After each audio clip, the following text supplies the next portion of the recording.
you remember where the last time we left off at? Part 1. We finished the last part already? Oh, okay. Okay.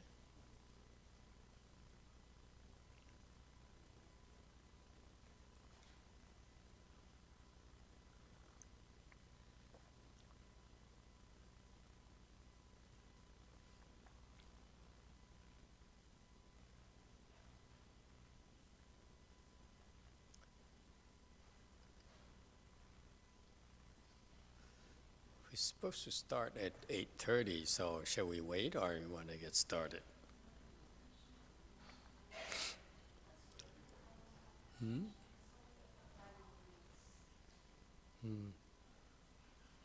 Give people a chance to go to the restrooms.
Okay, good evening everyone. Tonight we continue with our regularly scheduled Dharma talk every night. Như thường lệ, mỗi tối chúng ta nói pháp cho quý vị nghe. This is a real treat for me personally as well to be able to listen to Master YongHua's Dharma talk during a Chanchi that he did in the 1970s. thầy có cơ hội nghe lại cái bài thiền này, với lại giảng về thiền này của ngài Tiên Hóa là một cái chuyện rất là quý báu. I remember when I was a novice at the City of 10,000 Buddhas, we used to listen to these tapes.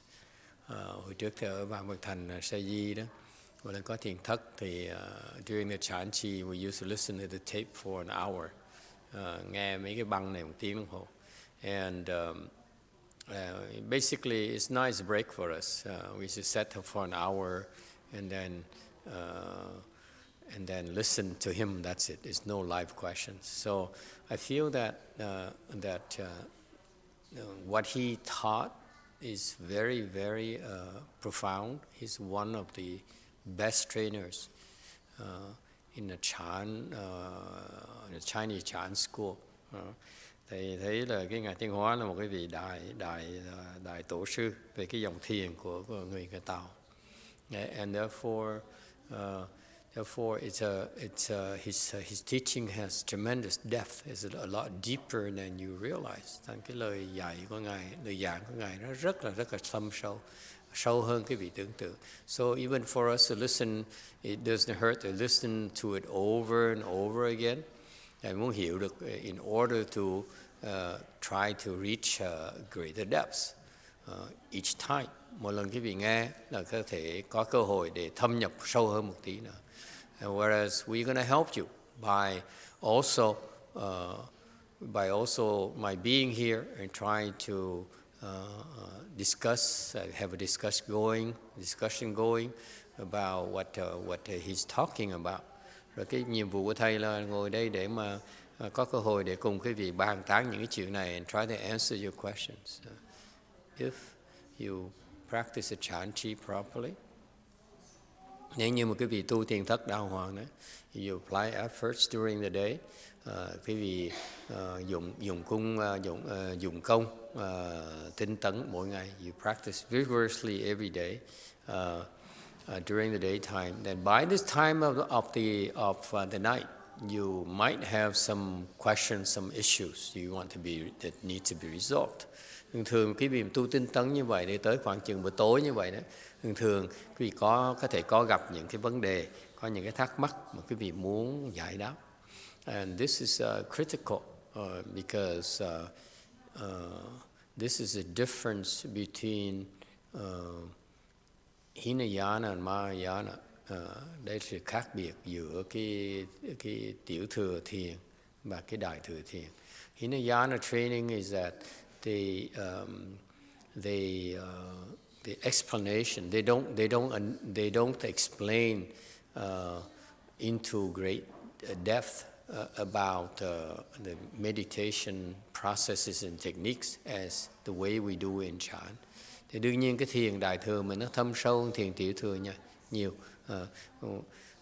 So that's why it's critical that we try to help you understand this Chan more and more through your questioning, through the issues you might be faced with when you meditate.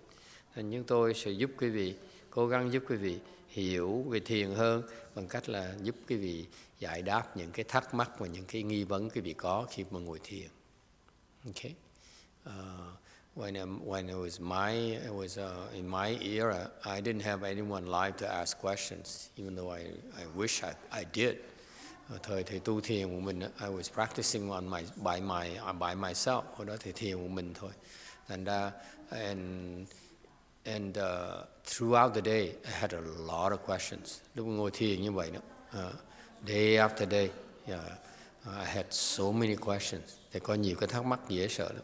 I had so many doubts. Có nhiều cái nghi vấn dễ sợ. So it is. I wish that I had someone I could ask. Hồi đó thì ao ước được có người nọ để mà hỏi. And I realized my blessings were inadequate. That's why I wasn't able to have my late Chinese master around to be able to ask him a question. Biết là phước mình không đủ, thành không có ngài Tiên Hóa để mà có thể hỏi được. So now is my turn to try to teach you about Chan meditation. I'm making myself available available so that we can try to address the issues you might face when you meditate. Giờ tới phiên thầy huấn luyện thiền cho quý vị, thầy muốn bỏ thời giờ cái cơ hội này để giúp quý vị giải đáp những nghi vấn, cái thắc mắc của quý vị. Okay. All right. Any questions? So you have any questions? Ask me anytime about anything at all.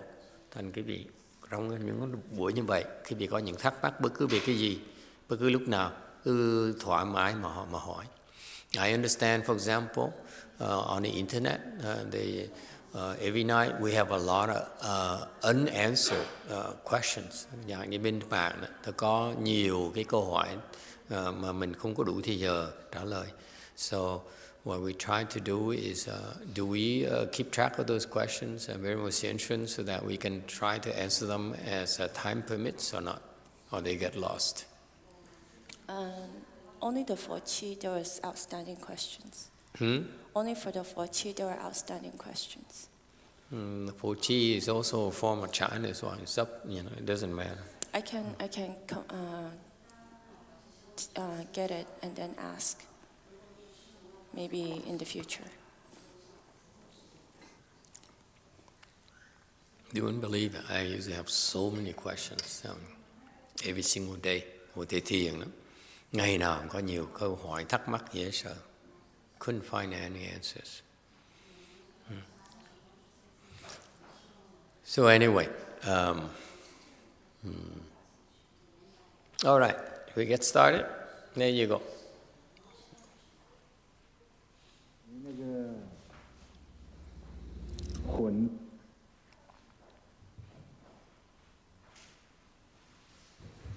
咱们这回呀，相信你们在家人呢，一定认为这是一个很高兴的一件事。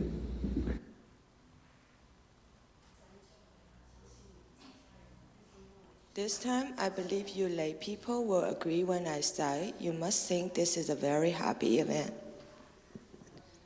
Lần này tôi tin rằng các cư sĩ tại gia sẽ đồng ý với tôi khi tôi nói rằng quý vị nhất định cho đây là một sự kiện đáng để vui mừng.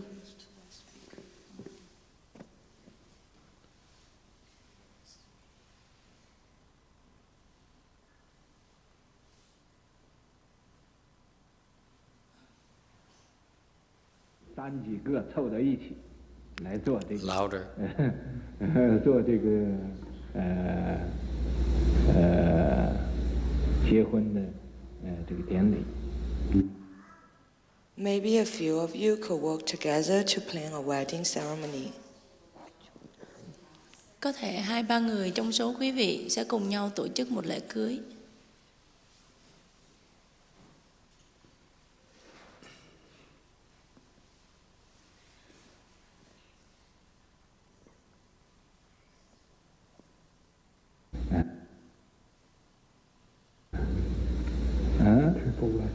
À, 这个果和明天呢，快一点给我买一本那个黄历来，我给他们看看哪一天好。啊，我现在就给他们预备好的一个最好的日子。啊。What? This will hurt tomorrow. Buy me a yellow calendar quickly and I can check which day is good. Này Quả Hòa, ngày mai hãy mau mua cho thầy một cuốn lịch vàng. Thầy sẽ chỉ cho ngày nào là ngày tốt.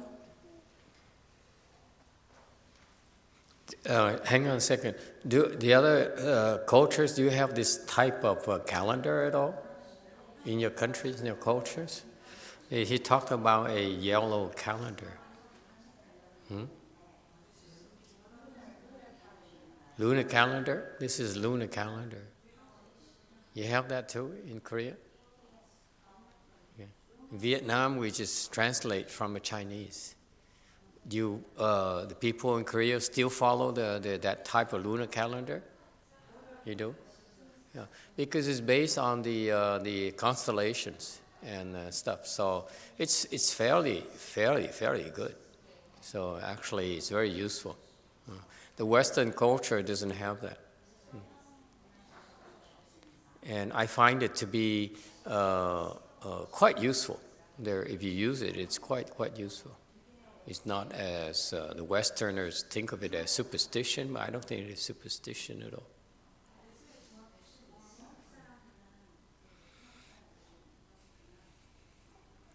Continue, please. 这回你们想要结婚的人，大家都很高兴。I will choose the best day for them now. This time, all of you who want to get married are probably very happy. Tôi sẽ chọn cho họ một ngày tốt nhất.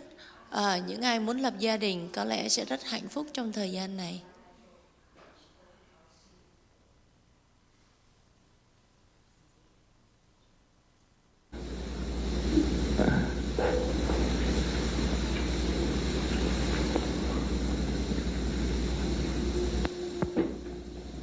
Bản来这个消息我不愿意讲，但是又不能不讲。为什么不愿意讲呢？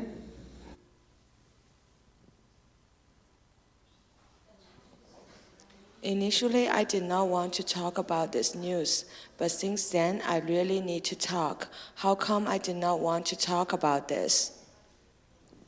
Ban đầu tôi không muốn bàn về tin này, nhưng rồi tôi lại rất muốn nói. Tại sao tôi đã không muốn bàn về chuyện này?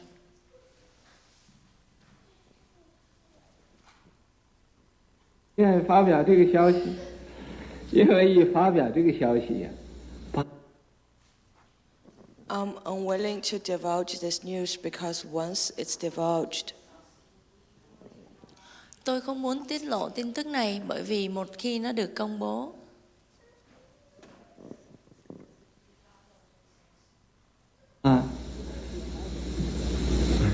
有一些个想要出家的人，就心里就动弹起来，就摇动了。 there are some people who want to live home life, then their heart will move, it will shake. có một số người muốn xuất gia nhưng mà khi nghe tin này thì tâm lý của họ sẽ bị dao động.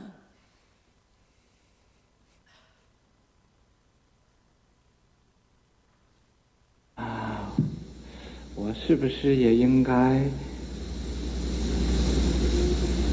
小这一些个人呢？我究竟是出家呀，还是不出家呢？ Should I learn from these people? Should I really leave home or not?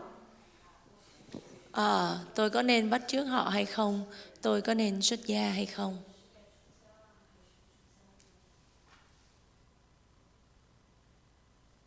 因为我知道，这个果人结婚的时候，把几个想要出家的人呢，就都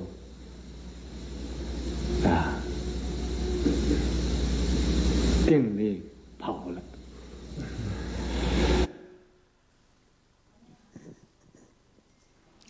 Because I know when Guanyin got married, a few who wanted to leave home, but their samadhi power ran away. Bởi vì tôi biết khi Quả Ninh kết hôn, có một vài người đã muốn xuất gia, nhưng rồi định lực của họ đã chạy đi mất.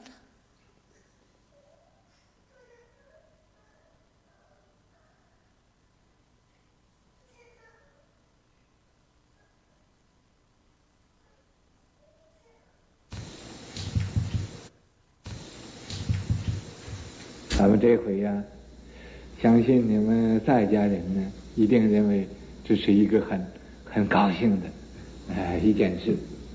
或者我们三几个凑到一起来做这个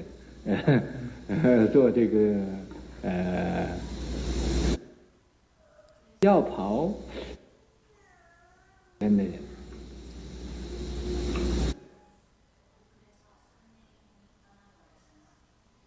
这个消息我不愿意讲，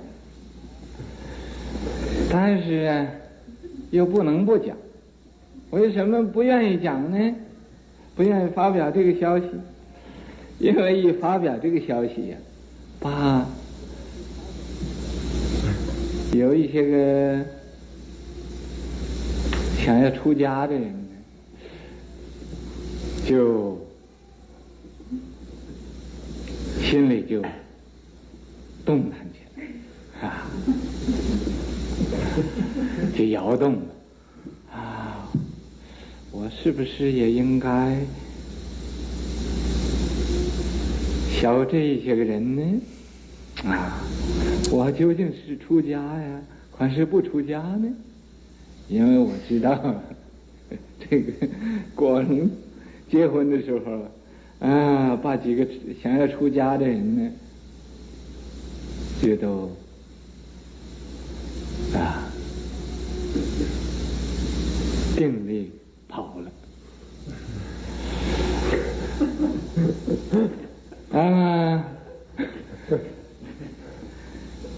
定力跑了，幸亏以后又找回来。但是有大根基的人呢，跑了能找回来。So the samadhi power ran away, but luckily it was found again later. For the ones with big roots, when samadhi ran away, they can find it back. Định lực chạy đi mất nhưng may mắn là nó được tìm thấy trở lại. Những người có đại căn cơ thì có khả năng tìm nó lại được.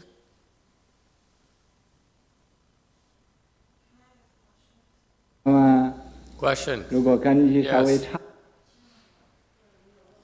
What does it mean by samadhi run away? Does it mean like regress, like the level dropped? What does it mean the samadhi power ran away? I have to ask the Chinese people. What does it mean to you Chinese people?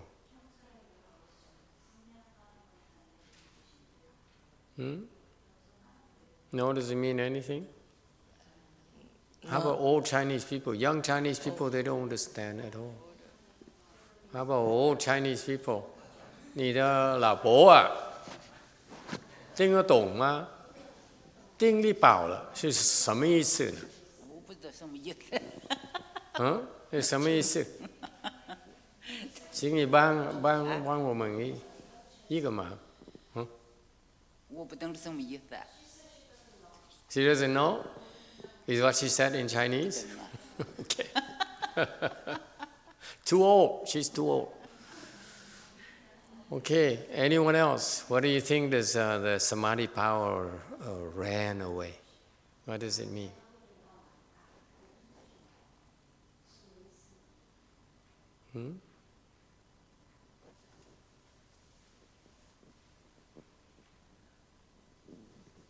Okay, very good. Run away, usually you run away because you're afraid. Thường mình bỏ mình chạy là tại vì mình sợ, right? So you unsure, you unsettled. Cái tâm quý vị nó bất an. That's why you run away. Yes? Agree so far? We don't know what this Chinese Chan master means by that, but from our perspective, it means to us, it ran away is that, there's this mind unsettled and you're not sure anymore. Yes? Okay? You lose your confidence, mất cái lòng tự tin đi. What about Ding Li? What about the samadhi power? What does it mean runs away? Cái định lực nó bỏ chạy nghĩa là sao? Meaning you lost it. You lost your samadhi. Cái định lực mình mất đi. Meaning that you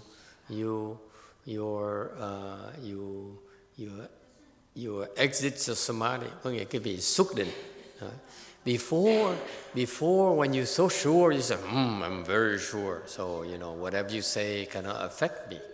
Khi mà quý vị mà chắc chắn rồi, có định lực có nghĩa là bất cứ chuyện ai nói gì, chuyện xảy ra, cái tâm quý vị nó vẫn bất động. Your mind is unmoved, no matter what. But now the mind, the samadhi ran away. Your mind is unmoved because you're in samadhi. Cái tâm quý vị nó bất động là tại vì quý vị đang ở trong định. Okay, and because your mind has no more samadhi, because your samadhi ran away, therefore your mind begins to move. You begin to hesitate. You begin to have doubts. Doubts are created in your mind. Okay?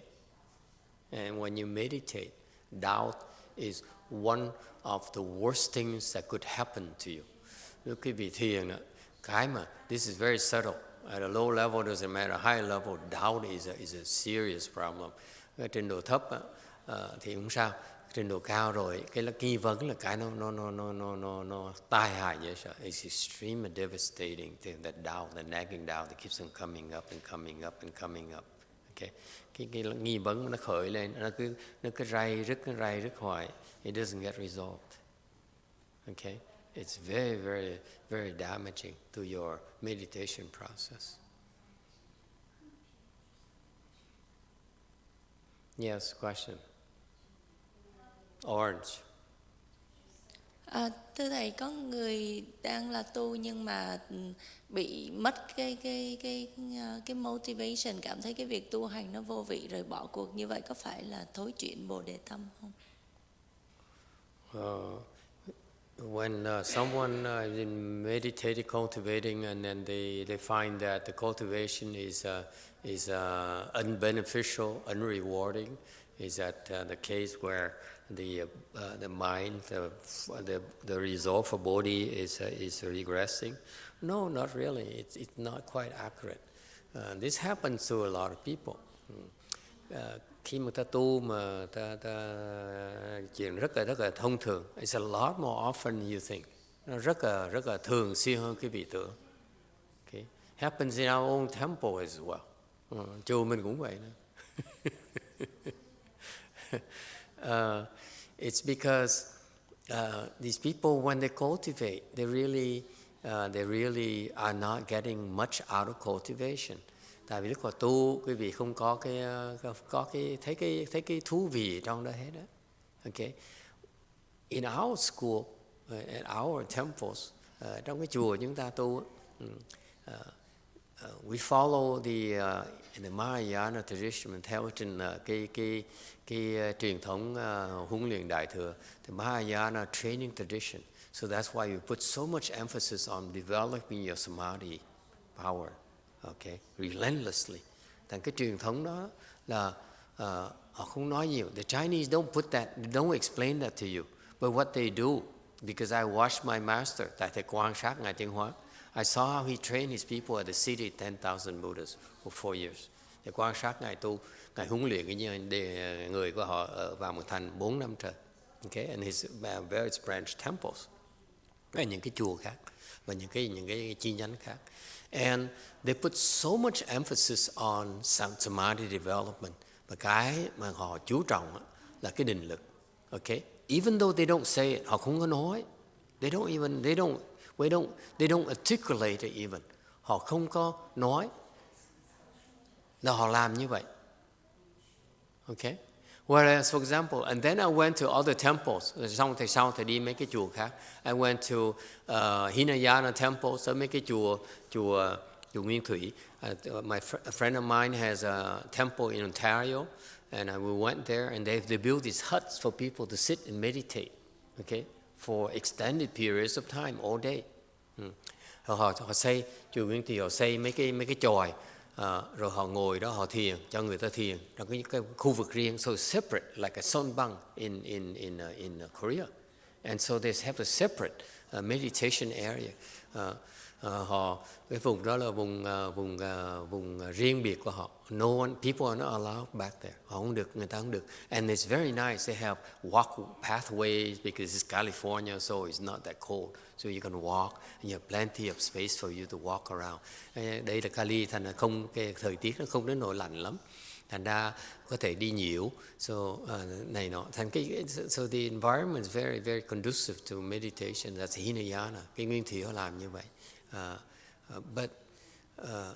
But so they also meditate in order to develop their samadhi power, to increase the samadhi, thì họ cũng chú trọng là thiền để mà phát triển cái định lực của họ. In Mahayana, or I went to Korea and I noticed the Koreans are also very, very, very, very intensive. Their process is they practice intensively for 3 months and take a break for 3 months and so forth. Bên Đà Hàn thì họ tu 3 tháng tinh tấn, sau họ nghỉ 3 tháng này nọ. So they have, each country has their own way of intensive training. Okay, but my master is different. In his temples, you work all year and then you practice at the end of the year. Chùa Ngài Tiên Hóa thì ngược lại, họ làm việc cả năm luôn, xong cuối năm họ mới được tu. Okay, the rationale being that you need to save your blessings, so that you have enough blessings to practice at the end of the year. Cái phương pháp có nghĩa là họ để dành, họ tạo công đức để họ có phước, để cuối năm họ có thể tu được.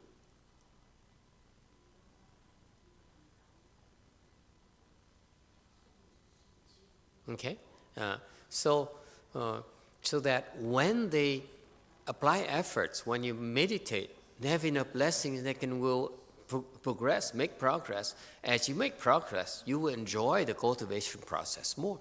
You enjoy yourself more if you make progress. Và nếu như quý vị tu mà tiến bộ, thì tự động quý vị sẽ có thấy cái tu hành nó có thú vị. Okay. Now, this Vietnamese lady question here from Vietnamese people. Yes. Okay. The Vietnamese people, they're just very gung ho. They just I meditate. That's it. I don't care for anything else. Thì người Việt Nam cũng thiền, mà họ chỉ nói tôi chỉ thiền thôi, tôi không màng chuyện gì khác. What they fail to understand, the Vietnamese, is that if you can meditate all day, all year, but if you don't have enough blessings, you cannot make progress. Các người Việt Nam không hiểu rằng là nếu như cái vị tu cả năm đi nữa, mà nếu như cái vị không đủ phước, không tiến bộ đâu, you will not be able to make progress. And that's what happened to this particular person. He worked so hard and he's applying efforts wrong. He has a wrong foundation. Người Việt Nam tội lắm. Họ thiếu căn bản. They lack the proper foundation. They lack the proper training methodology. Họ thiếu cái phương pháp huấn luyện thiệt. And that is why they make progress or they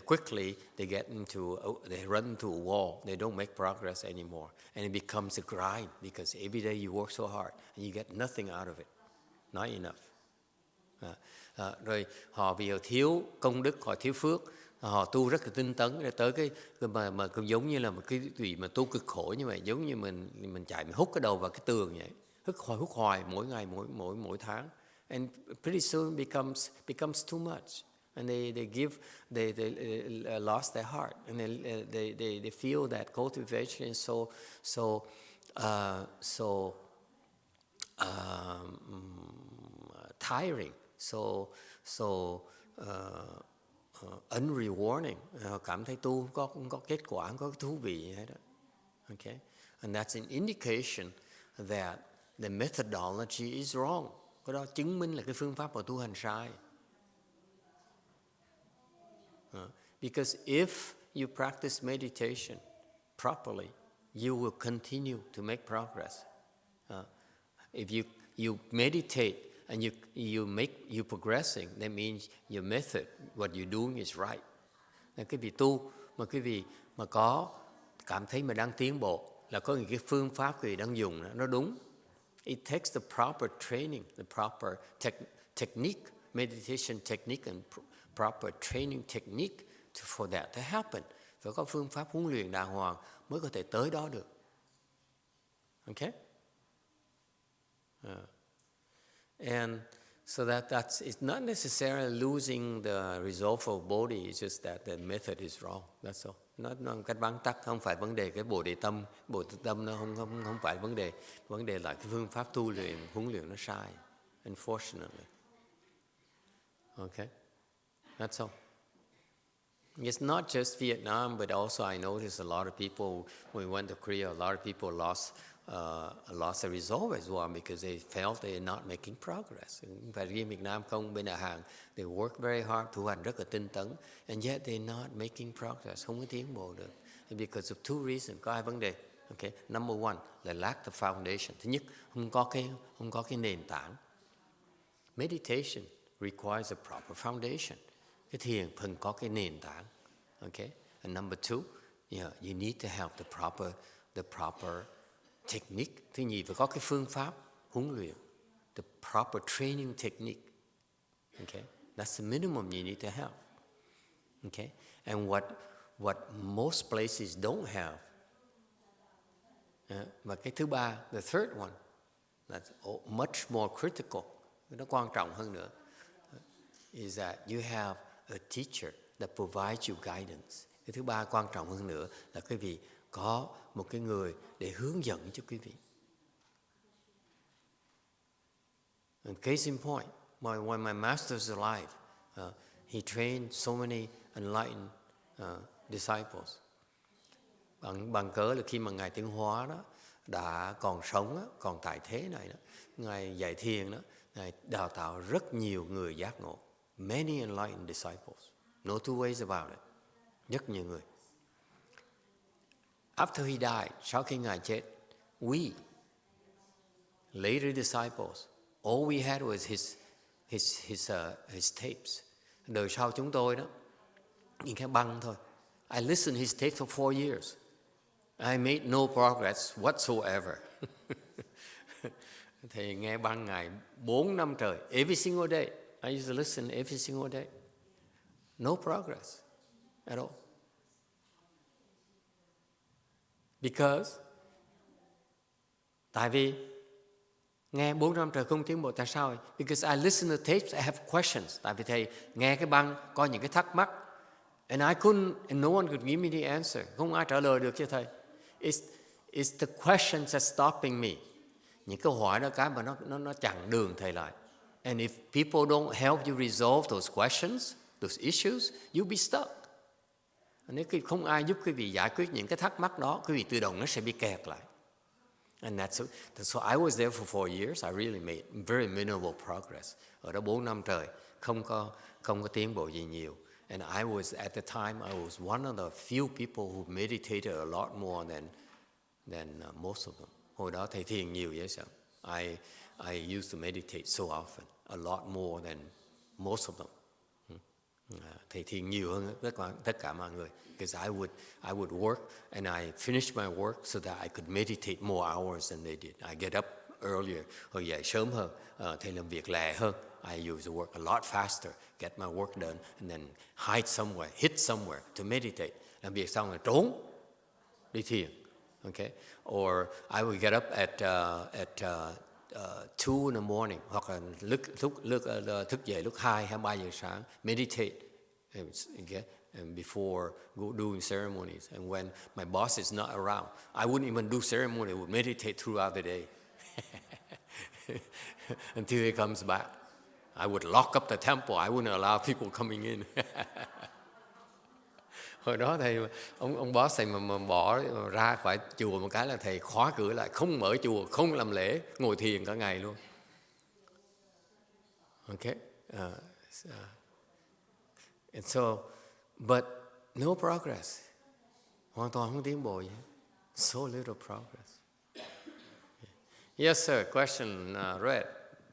If you didn't have a teacher, how did you learn everything you know now?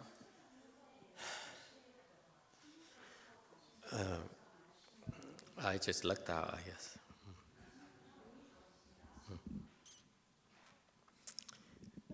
Câu hỏi là khi không có thầy sao thầy tiến bộ được? What happened is that later I went look for a teacher, but because after 4 years of making no progress, I decided that's enough. I would go look for a teacher. Sau 4 năm trời đó, thầy biết là mình không tiến bộ bao nhiêu hết đó, thầy rất là thất vọng. Thầy mới bỏ cái chùa hệ thống đó. The condition arose so that I could end it. I could leave. Nhưng nó tới để thầy ra đi. And to look for another good no advisor, kiếm một người thiền tri thức khác. And I went. And I met some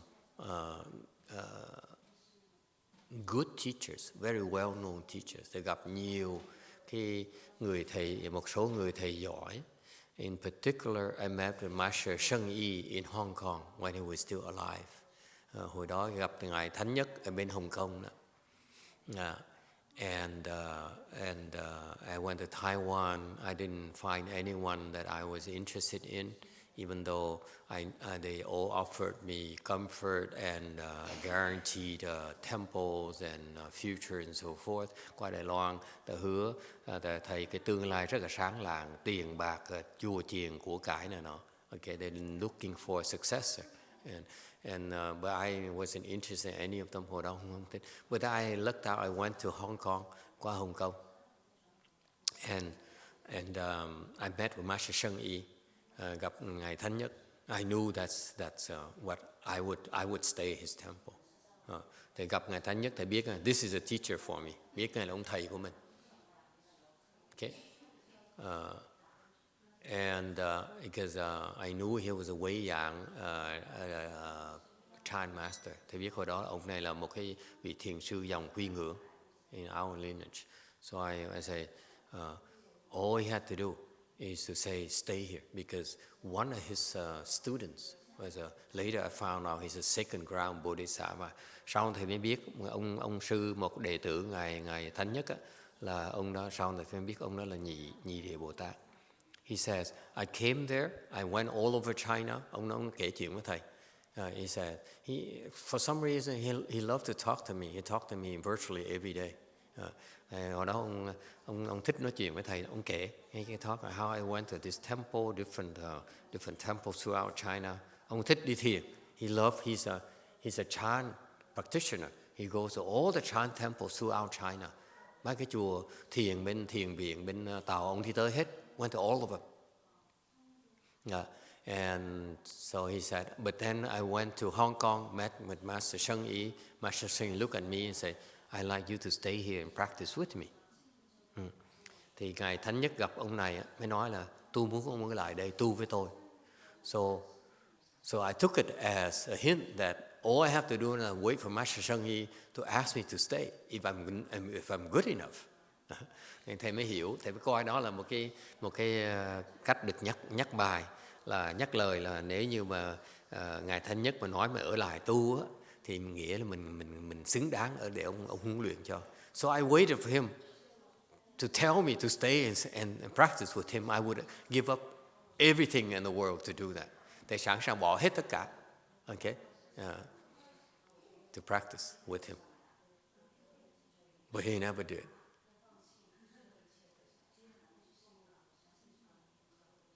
He never did. No, ngài không nói. And so I decided it's time for me to go.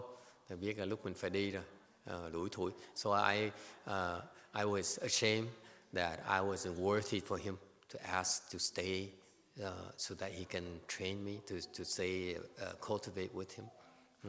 His temple has like between 100 and 200 people from all over the world coming there to practice under him. Cái chùa thầy á, hồi đó có khoảng chừng 100 đến 200 người tu sĩ tu với ngài khắp cả thế giới này luôn, Caucasians as well as Asians and so forth, da trắng, da vàng tu với ngài nhiều lắm, men and women. But so I felt it's time for me to go. Thì lúc đó thầy cảm thấy là lúc mình phải cần đi rồi. I'm not worthy to be there. Không được xứng đáng ở lại. So I was so ashamed myself, so I decided to sneak out. Thầy mới quyết định là mình đi lén. I didn't dare say goodbye to people. Say, I don't deserve to be here. So I would sneak out. I decided to sneak out. Trốn ra. And I waited because I was there, so I knew the temple schedule. Biết cái thời có biểu của chùa. I knew that time no one was around at all in the courtyard, so I was able to sneak out and go down the mountain. Cái thời biểu buổi chiều đó, 2 giờ chiều đó, thì 2-3 giờ chiều đó không có ai ở chùa. Ở trong cái sân đó ai cũng bận rộn, thì mình đi ra khỏi cái sân, mình chạy xuống núi là xong chuyện rồi. I So I took my suitcases, a Samsonite, a big Samsonite I could carry with me, and then I went out into the courtyard right there in front of the temple. Who do I see? Master YongHua walking around. He never walked around at that time during. Rồi lúc mà đi ra thấy bật ngửa ra thấy ngài thánh nhất đang đi nhiễu trong cái sân chùa, sân trước chùa. Mà cái ngài thánh nhất không bao giờ đi nhiễu cái giờ đấy, never ever. So look at him, and I didn't dare say goodbye to him. Thầy không dám từ giã. I was sneaking out, and then I remember I was so ashamed. I felt so ashamed myself. Mình tủi thân vậy sao? I know this is a great master. I'm not even worthy for him to, consider me to stay with him. Người ta thể hiện sư giỏi như vậy mà người ta nghĩ mình không xứng đáng đâu mà tới đó. So I walked down the mountain road, đi xuống. And then I felt something. When you cảm thấy cái gì đó, I look back at the gate of the temple. Mới nhìn ngược lại cái cổng chùa. Okay? The gate of his temple. I saw him standing there. Thấy ngài đứng đó at the gate. Okay? Looking in my direction. Ngài đứng đó, ngài nhìn. And at that point in time, I realized he sent me a message. Ngài cho thầy một cái message. He says, goodbye, my friend.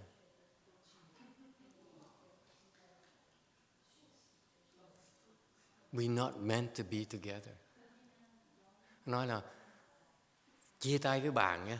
He called me my friend. Nói là chia tay với người bạn. And we don't have conditions to be together. Không có cái duyên để ở tu với nhau. So at that time, my mind was jumping up and I said, maybe he says I belong to Master YongHua. Lúc đó thầy mới nghĩ là cái đó là tại vì ngài nghĩ mình là I was the property of Master YongHua. He wouldn't touch me because I left the home life under him. Thầy nghĩ rằng in my mind that's what I thought.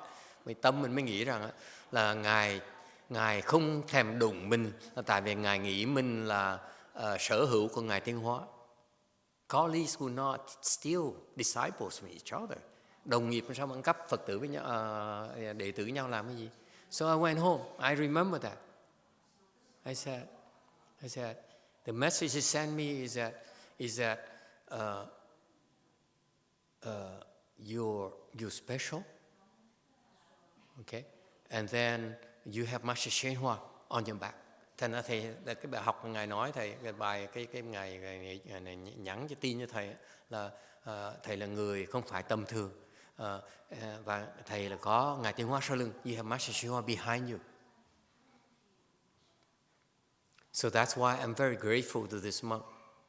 Thầy cảm ơn, thầy rất là nhớ ơn ngài thánh nhất cho đó. I owe him that. He's the one who says, don't sell yourself short. Because after I left Master YongHua, I felt that I'm losing grounds. After I left the system of the RBA, I felt that I'm regressing. There's no more temple for me for me to practice. Tại sau khi mà thầy rời vào Mật Thành rồi đó, đi khắp mọi nơi mới cảm thấy là không có cái chùa nào mà mình thấy mình có thể tu được. Okay, so I have nowhere I could go. Không thời gian nào ở đó tu cho nào được nữa. And no teacher, không có thầy. And yet this monk here says, no, don't sell yourself short. You still have Master YongHua. Thì cái ông này là người đầu tiên mà nói với thầy ấy, đừng có khinh thường mình. Ông vẫn còn cái pháp ngài Tiến Hóa, vẫn còn ngài Tiến Hóa. So after that, I went back to the U.S. and started looking for a temple in the U.S. so that I could take care of my parents, who are monks, who are still monks. Từ sau thầy về Mỹ, tại vì có cha mẹ già phải lo cho cha mẹ. Thành I was planning on going back to the U.S. to cultivate a few years until my parents die, and then I would take off and do whatever I wanted. Thầy nói là because my parents used to be proud of the fact I was a monk. Hồi đó trở về Mỹ là tính là thầy biết cha mẹ thầy rất là hãnh diện, thầy là người sư, thành mình đợi ông già bà già mình chết rồi muốn làm gì làm. I waited for them to die so that I can do whatever I please. But until then I had to cultivate. Lúc đó my father refused to die, so my mother refused to die, so I had to cultivate, phải tu. And so I started cultivating Master YongHua's hands and eyes and Chan. Rồi thầy bắt đầu tu cái pháp thủ nhãn Ngài Tiến Hóa với cái thiền Ngài Tiến Hóa. I used to listen to his tape every day. Mỗi ngày nghe cái băng Ngài Tiến Hóa. Okay. And I actually heard this Chan Chi tape once before, a long time ago. I don't remember anymore. Lần trước thầy nghĩ thầy nghe cái băng này một lần rồi. But back then I didn't understand it. My Chinese wasn't good enough. Hồi đó tiếng Tàu thầy nó dở cũng không có hiểu. And the sound is a lot worse than tonight. The cassette recorders, players they have back then is horrible. The one I have is horrible. Máy nó dở, rồi âm thanh nó dở, thành ra anh hiểu. I miss a lot of these things. So like with you, I'm rediscovering this thing as a new thing. Đối giống như cái vị thầy là qua những cái khám phá lại đồ mới. So how did it happen? I started practice, and the difference was that I started practicing with only one thought in mind, that my master. I believe in my master's dharma. Hồi đó thầy tu chỉ một cái tư tưởng thôi là no more doubt, no more hesitation. The only thing, the real treasure I have left in my life was Master YongHua's dharma. Ở đó mới quyết định rằng cái quý báu nhất của thầy có đó là cái pháp Ngài Tiến Hóa. I had his four hands and eyes. I had his mantras. I had sutra explanations. I had his chant teachings. Thầy có cái pháp thiền Ngài Tiến Hóa, có kinh Ngài Tiến Hóa, có thủ nhãn Ngài Tiến Hóa. I have plenty more than most people. So why not practice it while waiting for my parents to free me? Thành ra sao mình ngồi mình tu, đợi cha mẹ mình qua đời để mình muốn làm gì làm. Okay. And I started practicing. And I had a lot of problems. Tu nhiều vấn đề dễ sợ lắm. Lots of issues. Okay. Every day I had so many questions. Có nhiều thắc mắc dễ sợ lắm. No one to ask. Không hỏi ai được hết. And one day, một ngày kia, I had so many problems. Có nhiều vấn đề quá này. I tried everything I could think of. Đủ thứ hết. If I have a problem, I find 100 different ways to try to tackle it. Mỗi lần thầy có một vấn đề gì, thầy ngồi thì nghĩ suy nghĩ 100 cách khác nhau. So I try everything, try everything else. Làm đủ cách hết để mà giải quyết nó. And one day, since I tried everything else, I remember a section in a Shrangma Sutra. Thầy nhớ một cái khúc của kinh Lăng Nghiêm. And I said, if that's what the Buddha taught, then how do you execute that? Vì nếu mà kinh Đức Phật mà dạy như vậy, thì đó là cái lý, thì làm sao mình áp dụng? It's the theory, it's in the sutras, but how do you execute that theory that the Buddha talked about? Thì làm sao? Đó là cái lý thuyết của Đức Phật dạy, cái giáo lý là như vậy. Nhưng được làm sao mình làm cái gì để áp dụng cái giáo lý đó? I came up with a way to do it. Thầy ngồi suy nghĩ một cách làm. And that's somehow it worked. and helped me take off. I never look back. Mà may mắn hên sao đó, nó có hiệu quả, and và như vậy it helped me every time I had a problem. I use that to resolve my problems. Mỗi lần có vấn đề thì dùng cái đó để mà giải quyết vấn đề, and it worked. Okay, so if you will, if you ask, is a good question, and you know, I don't need to hide things for you. If you ask the right question, I'll give you the answer. Hỏi đúng, thầy sẽ trả lời. Okay. No, I will not allow any more questions tonight. One hard question at a time. So if you will,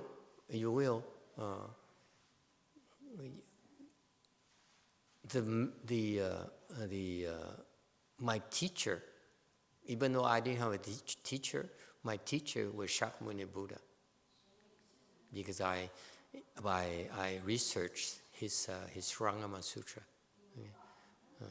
Thì hồi đó mặc dù Ngài Tuyên Hóa chết rồi, nhưng đều không có thầy, nhưng đều lúc mà thầy kẹt, when I was stuck, I turned to the Shrangama Sutra for answers. So that's my teacher. Lúc mà kẹt, trở lại Kinh Lăng Nghiêm để mà tìm cái giải đáp. Okay, and the theory is there, but it's no teacher to tell me how to execute, how to do that, and I figured out myself eventually. Mặc dù không có thầy, để thầy từ từ suy ra cái cách, chế ra cái phương pháp để mà tự làm lấy. That consistent with that teaching from the Buddha. Okay, and probably I got lucky. That's all. Okay, what is that methodology? Phương pháp là gì? I'm not telling you. You have to earn it. I earned it. Có người muốn hỏi thầy là cái phương pháp là gì? Thầy nói, I will tell you after you earn when you deserve to be taught. Thầy sẽ dạy cái vị khi cái vị xứng đáng. Not before. You have to earn your way. Just like I have to earn mine. Giống thầy, in Mahayana, in Chan training, okay, it's all meritocracy. You have to deserve it before you taught. This is the system, the Chan system we have. Cái thiền tông mình là như vậy, phải xứng đáng mới được dạy, not before. We're not going to give you treasures that you will discard on the roadside because you don't know how to use it. Tại vì không bao giờ cho vì cái bảo vật mà quý vị không biết dùng. Okay, you give you a priceless thing, and you don't know how to use it, it becomes more of a burden to you than it's helpful. That's why it's no one taught until you get much higher levels. Okay, here's a question black here. 선치를 하고 나서는 조금 산매에 들라 하면은요, 어느 분인가 모르게 저 앞에 와가지고 자꾸 차공량을 올린다 하면서 자꾸 그러고 옆에서 또 다른 분이 또 오고 그러는데 그건 어떤 현상입니까? Translation. So when I meditate and I enter samadhi, and I see this person appears in front of me, and they're serving tea, and it repeats. So once in a while, this person shows up again. Mm-hmm.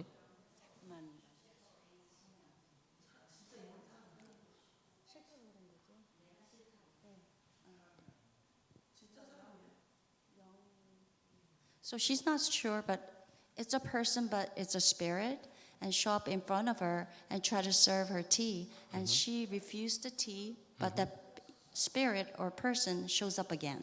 Mm-hmm. Okay. So what is this? What does that spirit look like? Does it look like Master Tom Yum?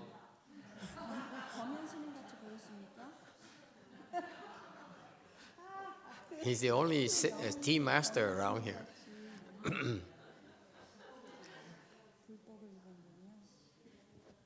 So he's belonged to temple, he wears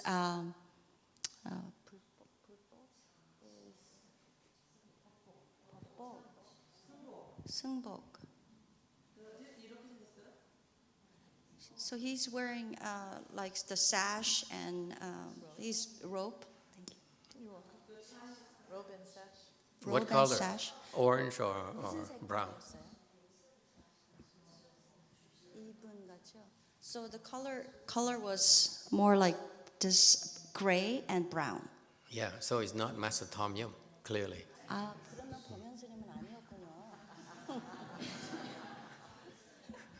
차를 주시는 마스터는 범현 스님. Okay. 사찰에서. She kept on refusing. It's like I don't want the tea, but the person or the spirit continued to show up. Yeah, she should know that it's probably our spirit. 우리의 영일 거라는 것을 아실 In a Chinese tradition, when you meditate, people will go around and serve tea to you. You know, you all sit like that, okay? And so when you meditate in a Chinese system, they brew tea downstairs, and they go up here, and then when they walk around, you stick your cup forward like this, and they pour tea into your cup.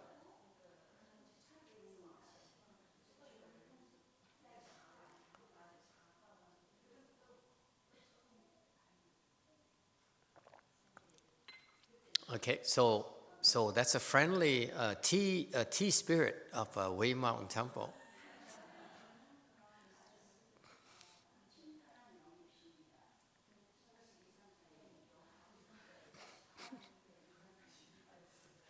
But don't worry, don't have to refuse him. Just ignore him. Don't even to refuse. He come and serve you tea, you just don't do anything. You don't even have to say, okay? Don't do anything. Okay? That's all. Don't even say, 감사합니다. No, don't do anything. Nothing. Ignore. Okay. Any other questions? Yes. Which is more important, sitting longer and moving, or sitting still and then increasing the time only after sitting still for that period of time? I really have a hard time hearing you clearly. I don't know if there's my hearing or something, because every time that happens, I say, oh my God, I'm getting older and older now. Which is more important, sitting still for and not moving, or sitting still and moving for that period of time? So should he wait until he sits still and not move before he increases his sit? It depends.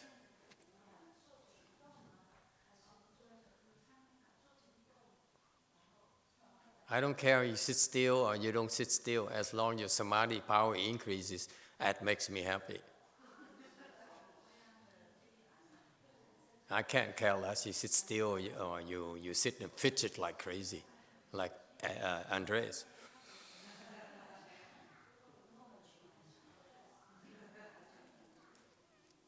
And then next to him is my monk.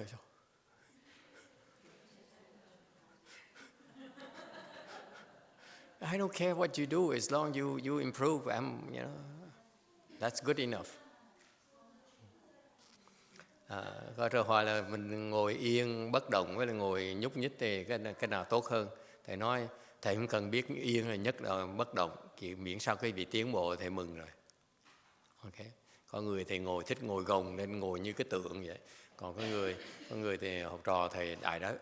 You know that majority of my monks and nuns, they fidget like crazy. When I started doing the chanti at Wei Mountain Temple, all my monks and nuns go like this all day. And then after a few hours, they go like this.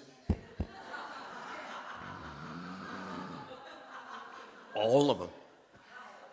And look at them. They seem to be normal nowadays. Hồi trước thầy bắt đầu dạy thiền ở đằng Lưu Sơn Tự đó, mấy thầy mấy cô là ngồi không ai ngồi được hết đó. No one could sit at all, right? Xiển xin, xiển xuân. After 10 years, she still. Oh, okay. No one's saying it. I'm too tired. Sorry. I don't care. You see, and they still make progress. Who cares? That's all I got. I mean, you know, có mấy thầy mấy cô vậy, lúc là ngồi yên được, lúc là ngồi ngủ thì cứ ngã ngửa ngáy khò khò, mà cuối cùng họ cũng tiến bộ. Cái vị nghĩ lại cho coi, if I say you better sit straight or beat you up, they run away already. Là nghiêm khắc quá, nó bỏ nó chạy rồi. So I had to figure out a way to teach them and help them with how make them do things that real Chan practitioners do. Phải chế pháp mới để mà huấn luyện họ mà không cần theo cái truyền thống mà ngồi yên như cái tượng. Okay. In fact, in my friends in Ontario Temple, I know they all sit like a bell. Tới chùa của thầy Thái Lan đó là ai cũng ngồi như cái tượng, right? They all look so, all of them, they look so handsome, so adorned. How people?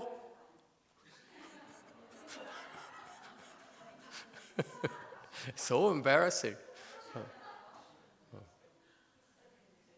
But they improve, so they improve quicker. Học trò mình thì họ ngồi như tượng, như cái tượng, như cái chuông, còn học trò mình nó ngồi nhúc nhích, cười quậy như là dòi vậy đó. Nó là tiến bộ thôi. That's why I resigned to the fact that there's not much I can do. Yes. Someday, when it's their turn to teach, then I know they sit like a bell. They're able to do that. Đến lúc mà họ dạy, họ sẽ học trò thầy sẽ ngồi như cái chuông. Until then, I don't care.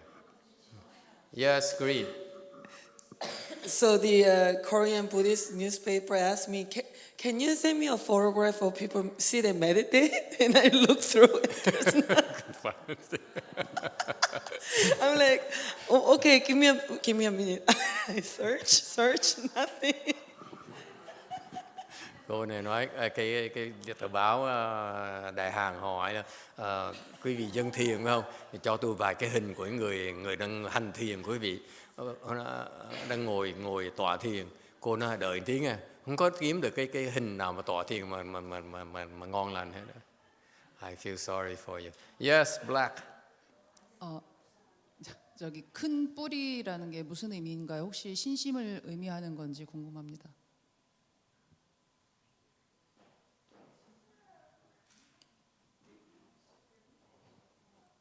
So here, the meaning of big roots, is that mean the mind of believing mind, faith?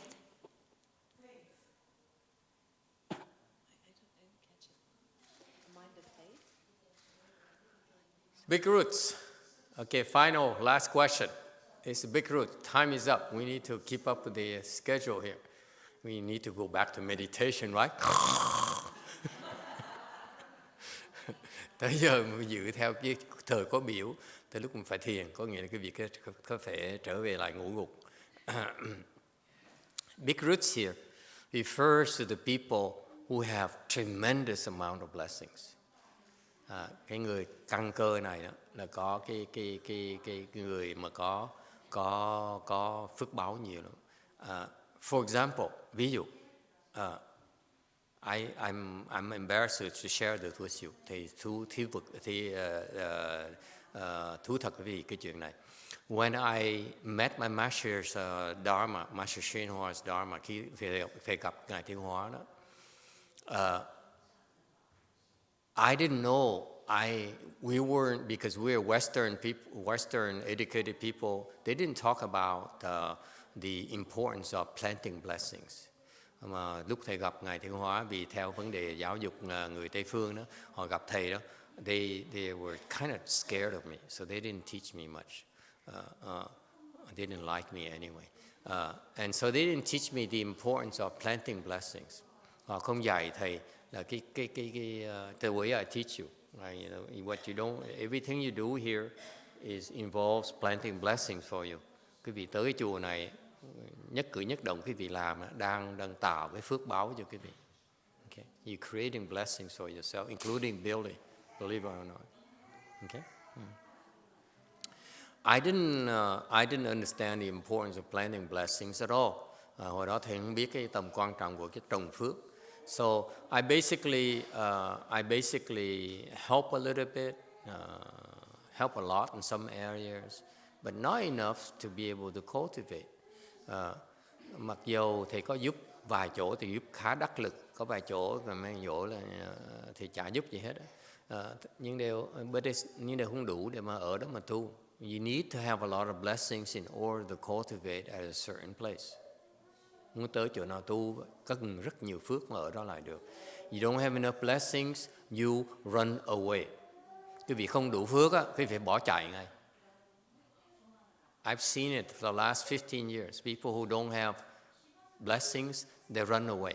They find excuses to run away. Những người không đủ phước 15 năm vừa qua thầy quan sát, họ không có phước, họ kiếm cách để họ rút lui. They withdraw. Whereas the people who have blessings, I try to get rid of them. I can't. Những đứa mà có phước, and that's why I call good roots, the big roots. Những người căng, they're so deep. You try to uproot them, you can't. This is Chinese imagery. And the root is so deep, so big down there. To pull it up is not possible. That's my analogy of trying to chase them away. I couldn't. Những cái đứa mà có phước rồi, thầy đuổi nó, họ kiếm cách đuổi, họ đuổi không được. I could not chase them away. Okay? And those are the big roots. Okay? It doesn't matter if they had big roots, they meditate like this, doesn't matter to me. As long as you have big roots, you can do anything you want. Quý vị có cái căn cơ, quý vị nó lớn rồi, quý vị làm gì kệ quý vị, thầy không cần biết luôn được nữa. Okay? It's the small roots that I require to be straight. Otherwise, they topple and they hurt themselves. Những cái đứa mà căn cơ nó yếu thì thầy bắt nó ngồi thẳng, tại nó vẹo một cái, nó bung cái rễ, nó chết tội đó. Okay. So that's what the big roots is. Big roots basically is great blessings. Cái đó là cái căn cơ. So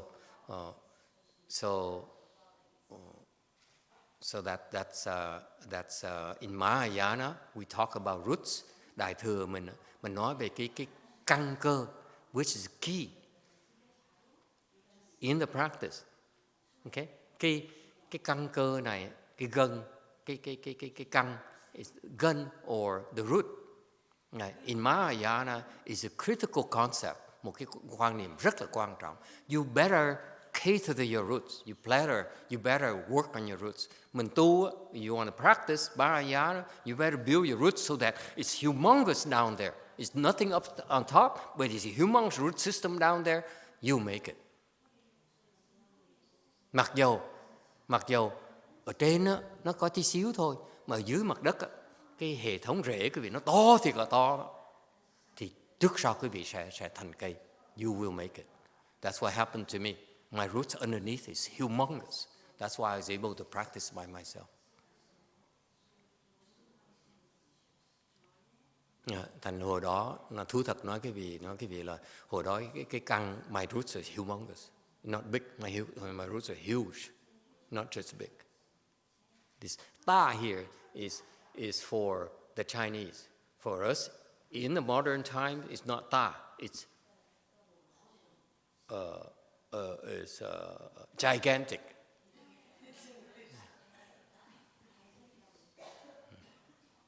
Part of my job is to help you build that gigantic roots. Okay? Give you the opportunity to build that gigantic roots. Nhiều khi cái nhiệm vụ của ông thầy phải giúp quý vị trồng cái đài căn đó.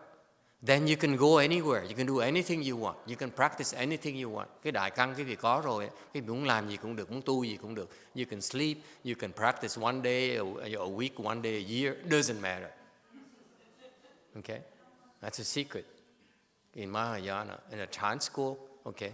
The way we practice here in our brand of Wei Yang lineage, I build roots for you. We build roots. That's why you cannot see. It's underneath.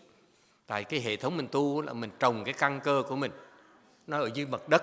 Cái việc không thể nào thấy nó được. That's why it's no mark. Nó không có tướng vì vậy.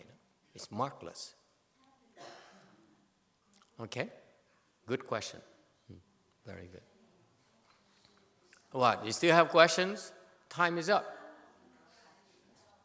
3 more questions. Can we save them till tomorrow night? What is related to the question earlier? I don't care. I'm a bureaucrat. I work with the time thing.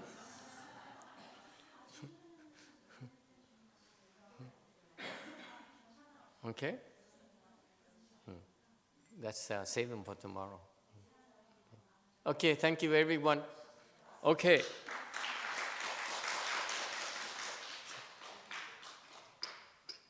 Back to work, huh? No sleeping.